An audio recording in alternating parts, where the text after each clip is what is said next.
Jangan halalkan segala cara untuk dapatkan sukses serta kelimpahan duniawi, karena tanpa mengenal dan mengerti kebenaran-kebenaran firman Tuhan, perihal duniawi akan binasakan hidup. MTT Inspiration. Embun pagi. Tidak perlu dipuji, tidak perlu dikenal.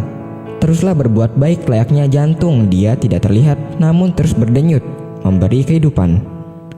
Semoga kita selalu sehat, yang bersyukur dan sabar. Amin ya mujibah sailin. MTT cover Bayu Bukateja. Malas gerak. Arti mager atau malas gerak, istilah yang digunakan oleh anak-anak gaul, sebenarnya digunakan untuk menggambarkan ketika tidak bersemangat melakukan aktivitas, sehingga malas untuk bergerak atau pindah posisi dari zona nyaman. Selain itu, arti kata mager juga bisa disebut sebagai bentuk penolakan dari ajakan seseorang. Rasul Paulus menasihatkan anggota jemaat di Efesus yang dahulu kafir tetapi yang sekarang telah menjadi orang-orang kudus dan orang-orang percaya, supaya mereka menjadi penurut-penurut Allah. Dan hal itu harus mereka lakukan seperti anak-anak yang kekasih. Nasihat Paulus dilanjut di ayat 16. Pergunakanlah waktu yang ada. Artinya di tengah-tengah kuasa-kuasa si jahat, harus menggunakan waktu yang ada dengan bijaksana. Jangan malas. Gunakan waktu yang ada sebagai suatu anugerah, waktu harapan. Jika kita memperhatikan dengan seksama hidup kita akan melihat petunjuk dan tanda-tanda yang Tuhan berikan. Maka kehidupan kita akan semakin terang melihat apa yang Tuhan kehendaki. MTT cover Purwoto, Jakarta. Kuasa ucapan doa di pagi hari. Bayangkan seorang atlet yang memulai harinya tanpa pemanasan, atau seorang prajurit yang memasuki medan perang tanpa senjata. Apa yang akan terjadi? Mereka akan kesulitan menghadapi tantangan yang ada. Begitu pula dengan kita.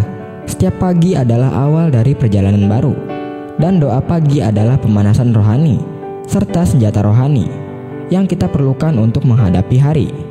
Ucapan doa di pagi hari bukan sekedar ritual, tetapi fondasi yang kokoh untuk menjalani hari.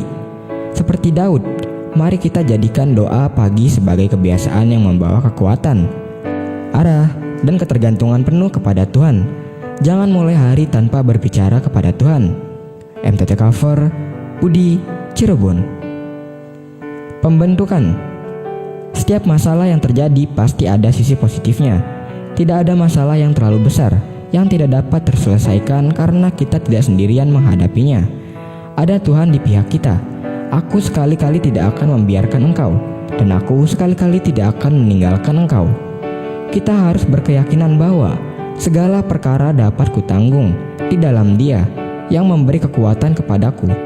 Oleh karena itu, hadapilah setiap masalah dengan iman. Masalah adalah sarana yang dipakai Tuhan untuk menarik kita semakin mendekat kepadanya. Belajar berjalan bersama Dia dan melibatkan Dia di segala aspek kehidupan, sehingga kita dapat membangun persekutuan yang karib dengan Tuhan setiap saat. Tuhan juga memakai masalah sebagai alat uji ketekunan dan kesabaran kita. Karena biasanya saat masalah datang, kita semakin berusaha mencari Tuhan dan berusaha mencari solusi sendiri di luar Tuhan. Bukannya makin bertekun mencarinya, kita pun tidak sabar menunggu waktu Tuhan. Sebab kamu memerlukan ketekunan, supaya sesudah kamu melakukan kehendak Allah, kamu memperoleh apa yang dijanjikan itu. MTT cover Cipto, Purwokerto. Firman Tuhan. Berilah kepada Tuhan kemuliaan namanya, bawalah persembahan dan masuklah ke peralatannya. MTT cover Sulaiman, Cirebon.